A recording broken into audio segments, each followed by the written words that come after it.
소나기, 황순원. 개울가에 소녀가 앉아있다.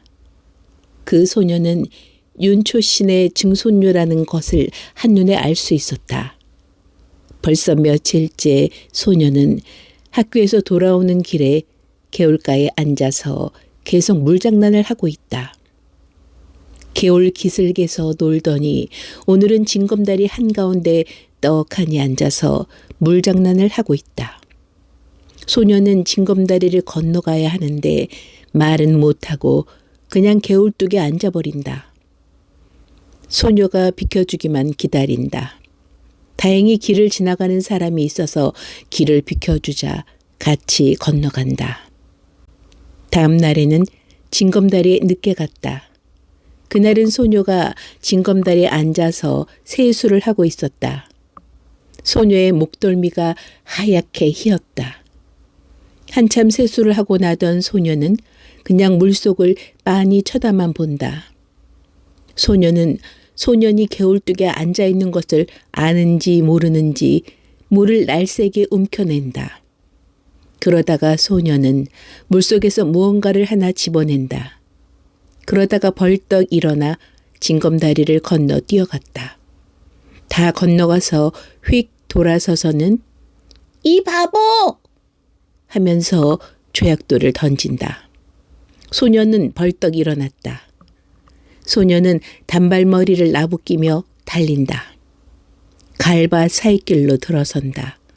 저쪽 갈밭 머리길로 소녀가 나타나기를 발돋움을 서면서 소녀는 꽤 오랜 시간 소녀가 나타나기를 기다린다. 그러고도 상당한 시간이 지났다고 생각했다. 저쪽 갈밭 머리에 갈꽃이 움직인다.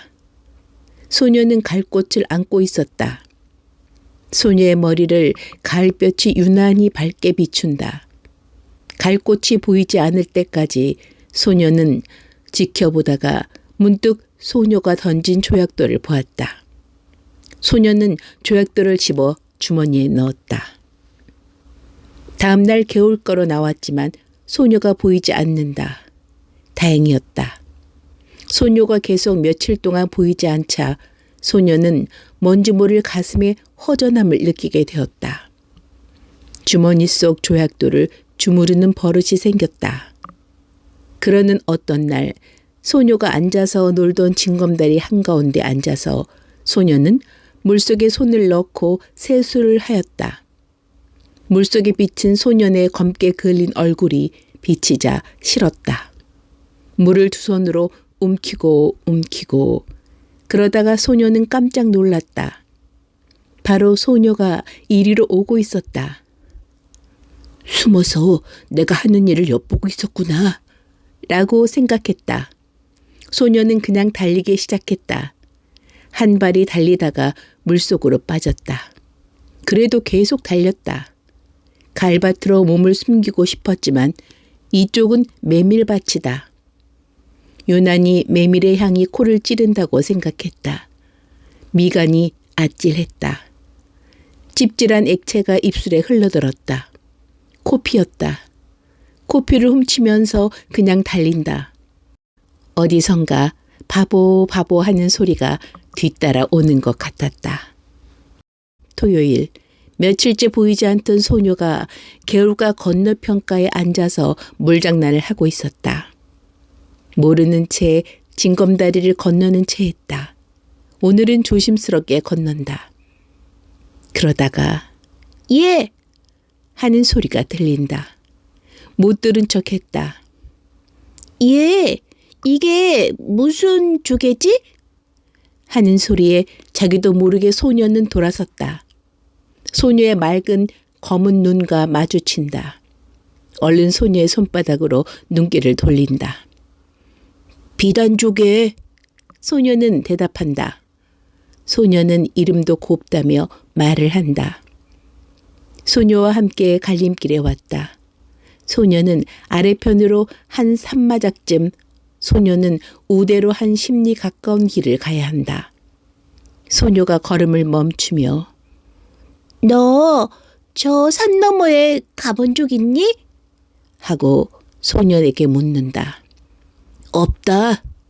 소년은 대답한다. 소년은 우리 가보자 하며 소년에게 제안한다.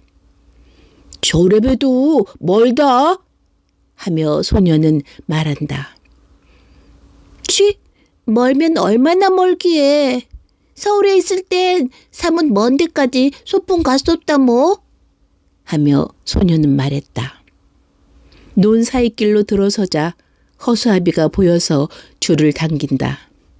참새가 후두둑 날아가는 걸 보니 집에 일찍 가서 도와야 된다고 생각이 든다.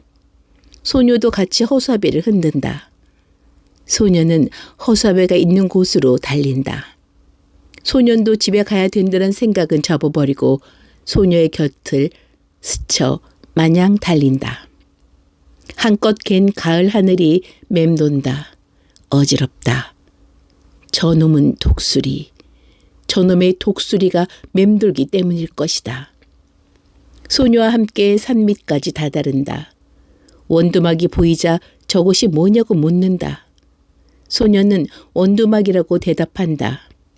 여기 참외가 맛있냐고 물어본다. 그럼 맛있다. 수박 맛은 더 맛 좋아. 소녀는 대답한다. 하나 먹어봤으면. 소녀가 말한다. 소년이 참외밭에 심어놓은 무밭으로 가서 무 2그루를 뽑아온다. 소녀에게 대강이를 베어문 다음 우적 깨물어서 먹는 모습을 보여준다. 소녀도 따라 먹어본다. 그러자 소녀는 새 입도 못 먹고 맵고 지리다고 뱉어서 내버린다. 소년도 마찬가지로 맛없어 못 먹겠다고 물을 더 멀리 팽개쳐버린다. 소녀는 단풍이 든 산으로 달려간다. 소녀보다 소녀는 꽃을 많이 꺾는다. 들국화, 쌀이꽃, 도라지꽃. 소녀는 소녀에게 꽃을 보여주며 이름을 알려준다. 오, 도라지꽃이 이렇게 예쁜 줄 몰랐네. 난 보랏빛 꽃이 좋아. 이렇게 소녀는 대답한다. 소녀는 다시 싱싱한 꽃가지를 꺾어서 소녀에게 건네준다. 그러나 소녀는 하나도 버리지 마라 하면서 산마루께로 올라간다. 누가 말할 것도 아닌데 바위에 둘이 걸터 앉았다. 소녀는 저건 또 무슨 꽃이지? 하고 물어본다. 비탈길에 칡덩굴이 얽혀 있었다. 저 꽃을 보니까 서울 학교에서 같이 놀던 동무가 생각난다고 한다. 소녀는 조용히 일어나 비탈진 곳으로 간다. 꽃송이가 많이 달린 줄기를 잡고 끊기 시작한다. 좀처럼 끊어지지 않는다. 안간힘을 쓰다가 그만 미끄러지고 만다. 소년이 달려가서 손을 잡아 이끌어 주었다. 소년은 자기가 꺾어다 줄 걸 그랬다고 뉘우친다. 소녀의 오른쪽 무릎에 핏방울이 맺혔다. 소년은 저도 모르게 생채기에 입술을 가져다 대고 빨기 시작했다. 무슨 생각이 나서 저쪽으로 휙 뛰어간다. 이걸 바르면 낫는다. 송진을 생채기에다가 문질러 발라준다. 그 다음으로 칡덩굴 있는 대로 달려가서 꽃이 많이 달린 몇 줄기를 이빨로 끊어온다. 그리고는 둘은 송아지가 있는 곳으로 간다. 소년이 송아지 등을 긁어주는 척하다가 훌쩍 올라탄다. 송아지가 껑충거리며 돌아갔다. 소녀의 흰 얼굴이 분홍 스웨터가 남색 스커트가 안고 있는 꽃과 함께 범벅이 된다. 모두가 하나의 꽃목금 같다. 어지럽다. 그래도 내리지 않을 것이다. 이건 나만 할 수 있는 일이다. 너희 여기서 뭐하니? 농부가 묻는다. 소녀는 혼날까봐 다시 훌쩍 내려온다. 농부는 아이들을 혼내지 않고 어서 집으로 가거라. 곧 소나기 올라. 하고 말을 한다. 먹구름 하나가 머리 위에 있다. 갑자기 삽시간에 주위가 보랏빛으로 변했다. 산을 내려오는데 빗방울 소리가 난다. 굵은 빗방울이 떨어진다. 대번에 눈앞을 가로막은 빗줄기, 눈앞에 원두막이 보인다. 어쩔 수 없이 비를 피해본다. 원두막은 기울어졌고 지붕도 갈래갈래 찢어졌다. 그런대로 비가 덜 새는 곳으로 소녀를 앉힌다. 소녀의 입술이 파랗게 질렸다. 어깨를 파리르 떨었다. 무명 겹조고리를 벗어서 소녀의 어깨를 싸주었다. 소녀는 한번 쳐다볼 뿐 소년이 하는 대로 잠자코 있었다. 가지고 온 꽃 중에 일그러진 꽃을 골라 발밑으로 버린다.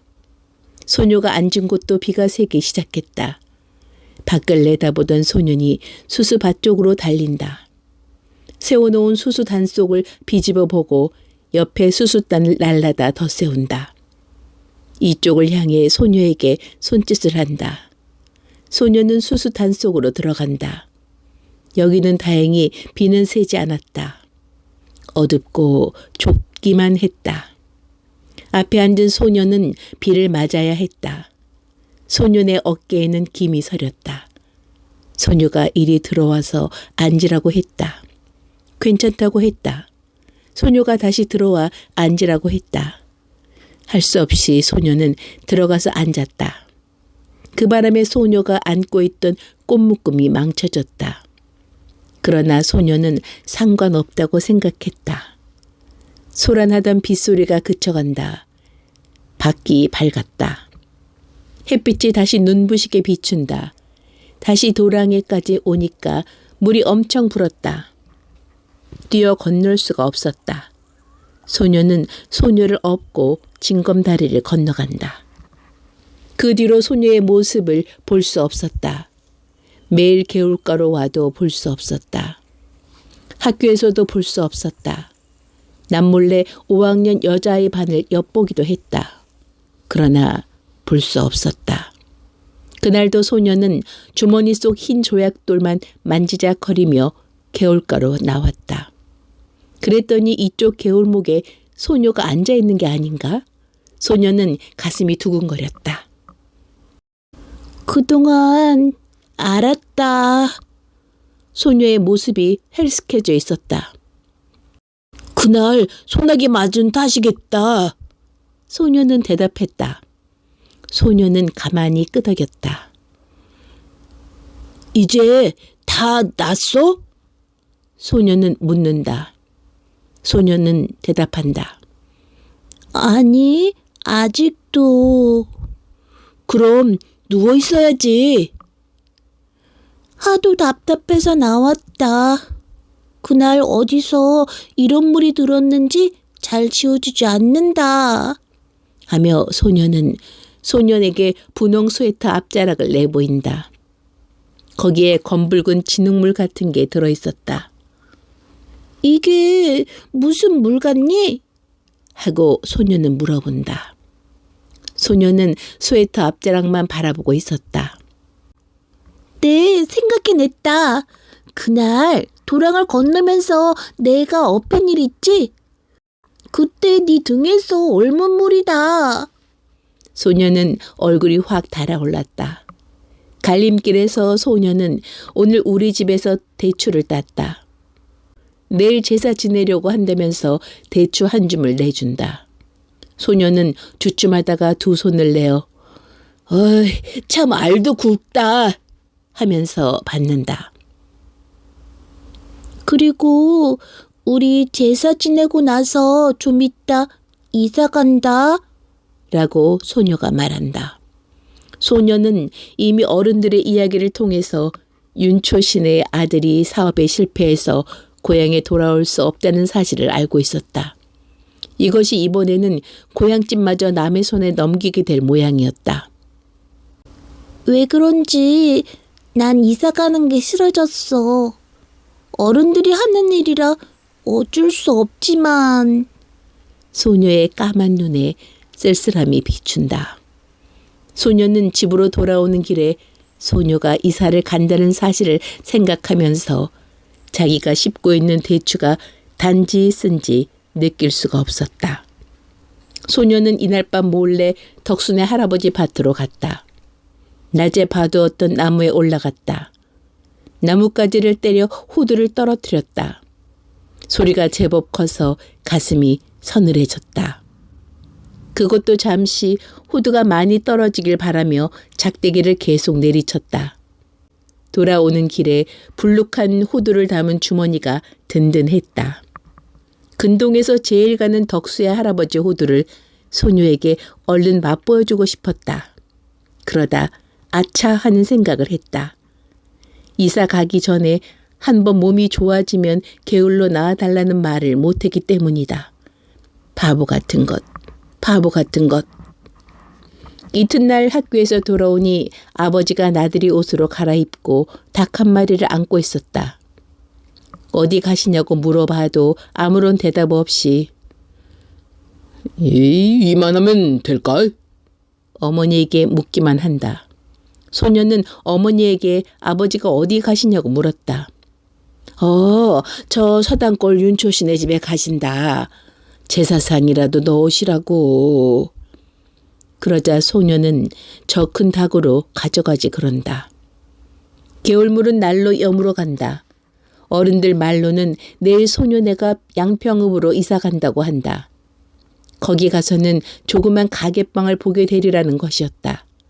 소녀는 저도 모르게 주머니 속의 호두알을 만지작거리며 갈 곳을 꺾는다. 그날 밤 소녀는 자리에 누워서도 같은 생각만 한다. 내일 소녀가 이사 가는 걸 가봐야 하나 말아야 하나. 그러다가 깜빡 잠이 들었는데 참 세상 일도. 아버지가 언제 돌아오셨는지 어머니와 이야기하는 소리가 들린다. 윤초식 댁도 말이 아니야. 그 많던 전답을 다 팔아버리고 대대로 살아온 집마저 남의 손에 넘기다니. 또 악상까지 당하는 걸 보면. 어머니가 정손이라고 계집애 그 애 하나뿐이었죠. 그렇지. 사내둘은 어릴 때 잃어버리고. 아휴, 어쩌면 그렇게 자식복이 없을까. 이번엔 꽤 여러 날 알았는데 약도 제대로 못 써봤다는군. 에휴, 지금 같아선 윤초신에도 대가 끊긴 것이지. 그런데 이번 계집은 어린 것이 여간 잔망스럽지 않아. 글쎄 죽기 전에 이런 말을 했다지 않아? 자기가 죽거든 자기 입던 옷을 꼭 그대로 입혀서 묻어달라고.